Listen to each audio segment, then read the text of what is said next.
बिस्मिल्लाहिर्रहमानिर्रहीम। अस्सलामु अलैकुम। उम्मीद अब सब खैरियत से होंगे। वेलकम करता हूँ मैं आपको अपनी यूट्यूब चैनल नॉलेज फॉरेस्ट में। आज की इस वीडियो में हम कोर्स सिलेक्शन के हवाले से जितने भी क्वेश्चंस हैं उनके बारे में जानने की कोशिश करेंगे। सिंपली आप अपना एलएमएस ओपन कर लेंगे। ये आपके पास एलएमएस का होम टैब है। आपके पास नोटिफिकेशन कोर्स सिलेक्शन के लिए आई होगी। 3 डॉट पे क्लिक करेंगे, नोटिफिकेशन पे क्लिक करें, यहाँ पे आ जाएगा। आज की इस वीडियो में हम कोर्स सिलेक्शन से रिलेटेड उसका क्राइटेरिया, कौन से सब्जेक्ट्स पहले रखने चाहिए, कौन सब्जेक्ट बाद में रखने चाहिए, इन सारी चीज़ें डिटेल के साथ जो है वो डिस्कस करेंगे। और दूसरा ये कि कोर्स सिलेक्शन कब तक ओपन होगी, इसके लिए आपने ये नोटिफिकेशन देख लेनी है। सबसे टॉप पे जो 27 तारीख को आई हुई है नोटिफिकेशन, ठीक है, अनाउंसमेंट फॉर कोर्स सिलेक्शन। आप इस पर क्लिक कर लें। इस पर क्लिक कर लेने के बाद ये देखिए 28 यानी कि आज से जो है वो इसकी कोर्स सिलेक्शन स्टार्ट है और 19 मई तक आप इसकी कोर्स सिलेक्शन कर सकते हैं। कोर्स सिलेक्शन एक बार कर लेने के बाद आप उसको चेंज भी कर सकते हैं, ठीक है।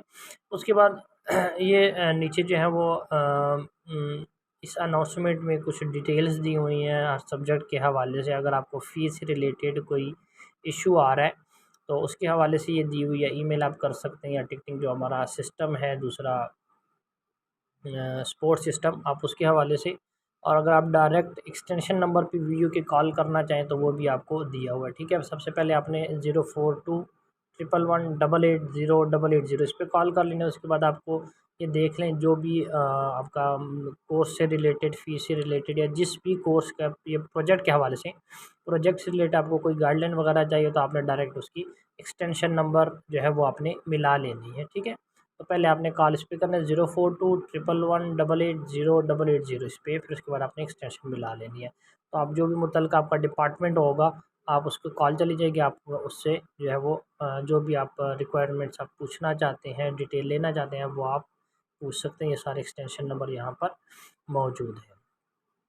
चलते हैं, हमने चूँकि अपने कोर्स सिलेक्शन को डिटेल से एक्सप्लेन करना है, कोर्स सिलेक्शन की तरफ जाते हैं। ये होम टैब पे क्लिक करेंगे, यहाँ पे आपके पास कोर्स सिलेक्शन आ रही है, ठीक है। सिंपली कोर्स सिलेक्शन पे आपने क्लिक कर लेना है।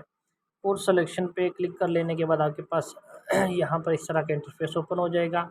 आपने क्रेडिट अर्न यानी कि अभी तक जो आप सेमेस्टर एंड कर चुके हैं उस सेमेस्टर तक आप कितने क्रेडिट हावर मुकम्मल कर चुके हैं, वो जो मैं कर चुका हूँ वो है 84। उसके बाद आगा करंट सेमेस्टर, यानी कि करंट सेमेस्टर आपका वो सेमेस्टर होता है जो अभी गुजर चुका है, जिसका भी रिज़ल्ट आया है, ठीक है। तो वो आपका सेमेस्टर 6 था। अभी आप नेक्स्ट जो आपका स्टार्ट होगा वो 7 या आपका जो भी स्टार्ट होने वाला होगा तो वो लिखा हुआ होगा। क्रेडिट एग्ज़ाम जो आपके पेपर फेल हुए होंगे जिनमें एफ़ ग्रेड आया होगा उसके हवाले से आपका आ रहा होगा। और उसके बाद जो है वो मैक्सिमम क्रेडिट लिमिट्स जो है वो यहाँ पे मेरे 21 आ रहे हैं। मैक्सिमम क्रेडिट लिमिट वो ये लिमिट होती है कि नेक्स्ट सेमेस्टर यानी कि 7th सेमेस्टर में अभी मैं कितने क्रेडिट हावर रख सकता हूँ, यानी कि मैं कितने सब्जेक्ट रख सकता हूँ। क्रेडिट और सब्जेक्ट आपस में क्या लिंक है इसको भी डिटेल से डिस्कस कर लेते हैं।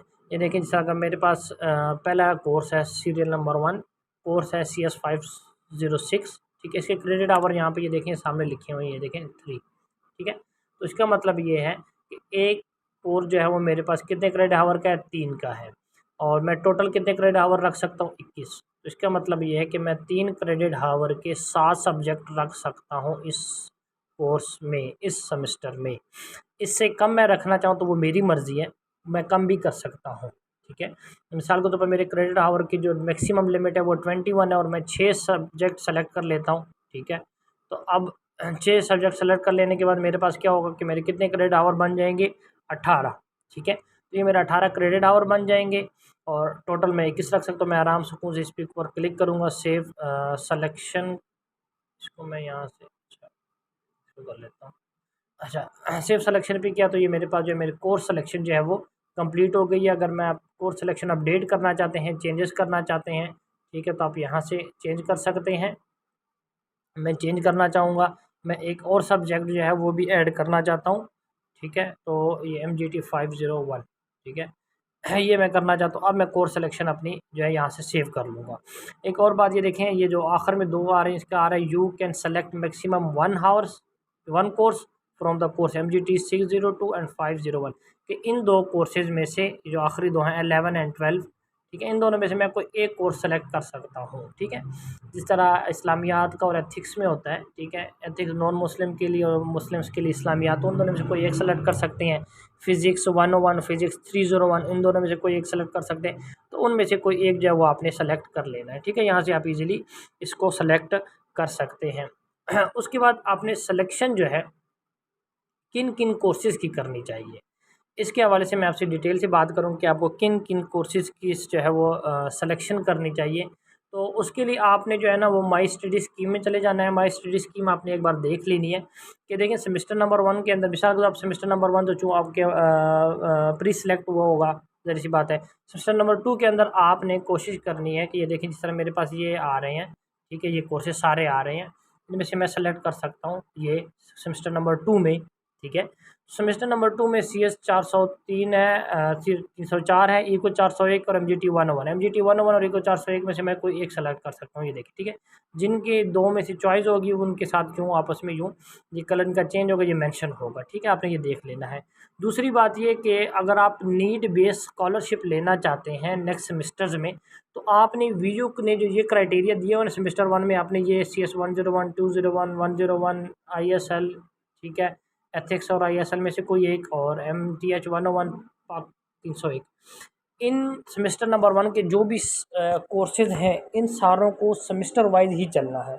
मतलब आपने सेमेस्टर नंबर 1 के अंदर सेमेस्टर नंबर 1 के चलो छोड़े, सेमेस्टर नंबर 2 के अंदर आप सेमेस्टर नंबर 3 के कोर्स सेलेक्ट नहीं कर सकते। अगर आपने इस तरह से किया, सेमेस्टर नंबर 2 के अंदर थे आप, सेमेस्टर नंबर 3 में से आप सिलेक्शन आपको मिल रही थी, आपने सिलेक्शन कर लिया, आप थे सेमेस्टर 2 में, लेकिन आपने सेमेस्टर नंबर 3 में से एक बुक उठा ली, तो आप नीड बेस्ड स्कॉलरशिप के लिए अप्लाई नहीं कर सकेंगे, ठीक है। कहने का मकसद ये है कि नीड बेस्ड स्कॉलरशिप के लिए आपने जो वीयू ने जो प्रोसीजर दिया हुआ है कि सेमेस्टर नंबर 1 के अंदर आपने ये बुक्स पढ़नी है, सेमेस्टर नंबर 2 के अंदर ये बुक्स पढ़नी है, सेमेस्टर नंबर 3 के अंदर ये बुक्स पढ़नी है, आपने उसी तरह से ही चलना है। आपकी सप्ली भी कोई नहीं होनी चाहिए, आपका CGPA भी जो है वो 3.8 से कुछ ऊपर होना चाहिए, वो हम बाद में डिस्कस कर लेंगे, नीड बेस्ड स्कॉलरशिप की बात करेंगे। लेकिन अभी सिलेक्शन के दौरान जो चीज़ ज़रूरी वो मैं आपको बता रहा हूँ कि अगर आप नीड बेस्ड स्कॉलरशिप के लिए अप्लाई करना चाहते हैं तो आपने जो सेमेस्टर के हवाले से उन्होंने जो जो बुक्स बताई हुई हैं आपने वही सेलेक्ट करने हैं, एक बात। दूसरी बात ये कि कोर्स सिलेक्शन में कुछ सब्जेक्ट ऐसे होते हैं जिनका पहले क्लियर करना ज़रूरी होता है, जैसे CS 201 है, ठीक है, ये ज़रूरी है CS 301 के लिए। अब ये CS 301 मेरा सेमेस्टर नंबर 3 के अंदर है। अब CS 301 मैं तब सेलेक्ट कर पाऊँगा जब मेरा CS 201 पहले से पास होगा। अगर आपने CS 201 पास नहीं किया तो आप CS 301 जो है वो नहीं रख सकते। इसी तरह CS 401 क्लियर ना हो तो CS 501 नहीं रख सकते। CS 504 ना क्लियर किया हो तो CS 605 नहीं रख सकते। CS 601 ना क्लियर किया हो, CS 601 क्लियर ना हो तो आप CS 610 यानी कि CS 610 जो है वो नहीं रख सकते। तो ये प्री कंपेयर कुछ कोर्सेज़ होते हैं जिनका पहले से आपने क्लियर करना लाजमी होता है दूसरे कोर्सेज़ के लिए, ठीक है। मतलब वो उससे पहले उसकी बेसिक्स होती है, CS 201 जो है वो बेसिक है, फिर CS 301 उसके बाद नेक्स्ट उसका अगला स्टेप है। जैसे 9th 10th की बात की, जब तक आपने 9th क्लियर नहीं की है आप 10th के पेपर नहीं दे सकते, ठीक हो गया। इस तरह से ये बात आपको क्लियर हो गई है ये कोर्स सिलेक्शन के हवाले से। उसके बाद हमारे जो प्रोजेक्ट वाले भाई होंगे, जिनके प्रोजेक्ट आ रहे होंगे, जिन्होंने प्रोजेक्ट रखने होंगे, या जिनके 5वां 6ठा या 7वां सेमेस्टर स्टार्ट होने वाला होगा या हो चुका होगा, उनके लिए जो है वो यहाँ पर क्रेडिट हावर जो है वो BS के जो स्टूडेंट हैं यहाँ पर उनके 90 होने चाहिए। मेरे 84 हैं, मैं नहीं रख सकता अपना प्रोजेक्ट, ठीक है, क्योंकि मेरे लिए मिनिमम 90 होना ज़रूरी थी। मैं 90 मेरे मुकम्मल नहीं है। उसकी वजह ये है कि कोर्स सिलेक्शन के अंदर जो मैं गलतियाँ कर चुका था वही मैं आप लोगों से डिस्कस कर रहा हूँ, ठीक है, ताकि आप लोग ये गलतियाँ ना करें, मुझे एक्स्ट्रा एक सेमेस्टर लगाना पड़ेगा, ठीक हो गया। अब मेरा अल्हम्दुलिल्लाह कोई सब्जेक्ट फ़ेल नहीं है, कोई ग्रेड नहीं है, लेकिन ये मेरे क्रेडिट हावर कम है। उसकी वजह ये कि मेरे कोर्स सिलेक्शन की वजह से मुझे किसी ने गाइड नहीं किया था, कुछ पता नहीं था, तो उसके हवाले से। तो अब जो प्रोजेक्ट रखने वाले होंगे उनके लिए जो BS वाले स्टूडेंट हैं, BS CS, BS IT, BS software engineering, उनके लिए 90, और जो MCS वाले हैं या MIT वाले हैं उनके लिए 30 क्रेडिट हावर का यहाँ पर मुकम्मल होना लाजमी है, एक बात। दूसरा, मिनिमम CGPA इनका जो होना चाहिए वो 1.75 है। इससे अगर कम वाला कोई है तो वो प्रोजेक्ट नहीं रख सकता, वो पहले इम्प्रूवमेंट के पेपर देगा, एग्ज़ाम देगा, इम्प्रूव करेगा मतलब नेक्स्ट सेमेस्टर में, ठीक है। उसका जब CGPA 1.75 से अबव जाएगा तो वो फिर कोर्स के लिए जो है वो प्रोजेक्ट रख सकेगा। उम्मीद है कि आपको प्रोजेक्ट के हवाले से ये बात समझ आ गई होगी। अब बात हम ये करते हैं कि मिसाल के तौर पर मेरे क्रेडिट हावर जो है वो 21 हैं और मैं 18 रखना चाहता हूँ, तो क्या मैं रख सकता हूँ या नहीं रख सकता? मैं पहले बता चुका हूँ कि आप कि क्रेडिट हावर मैक्सिमम का यहाँ पे मेंशन होगा कि मैक्सिमम आप कितने रख सकते हैं। देखिए मैक्सिमम क्रेडिट लिमिट कितनी है? 21 है। 21 रख सकते हैं, 21 से ज़्यादा नहीं रख सकते। 21 से कम जितने आप रखना चाहें आप वो रख सकते हैं, ठीक है। 21 से कम आप रख सकते हैं, 21 से ज़्यादा नहीं रख सकते। अब बात ये आती है कि क्या मैं 21 से कम रख के भी मैं नए क्रेडिट हावर पूरे कर सकता हूँ या नहीं कर सकता, ठीक है। मैं आपसे ये डिस्कस करूँगा, आपको ये बताना चाहूँगा कि आप अपने क्रेडिट हावर को मैक्सिमम जितने अलाउ होते हैं ना, ठीक है। मिसाल के तौर पर आप सेमेस्टर नंबर 3 के अंदर हैं, आपको 18 क्रेडिट हावर अलाउ है, तो अब आपने कोशिश करनी है कि आप 18 के 18 ही रखें। 4th सेमेस्टर के अंदर आपको 21 क्रेडिट हावर अलाउ है, तो आप 21 के 21 जो है वो क्रेडिट हावर ही रखें, ताकि 6वां सेमेस्टर जब आपका मुकम्मल हो और 7वां सेमेस्टर आपका स्टार्ट होने वाला हो, 7वां सेमेस्टर आपका स्टार्ट होने वाला हो, तो आपके क्रेडिट हावर जो है वो 90 से ऊपर और आप 7वें सेमेस्टर के अंदर अपना प्रोजेक्ट रखें।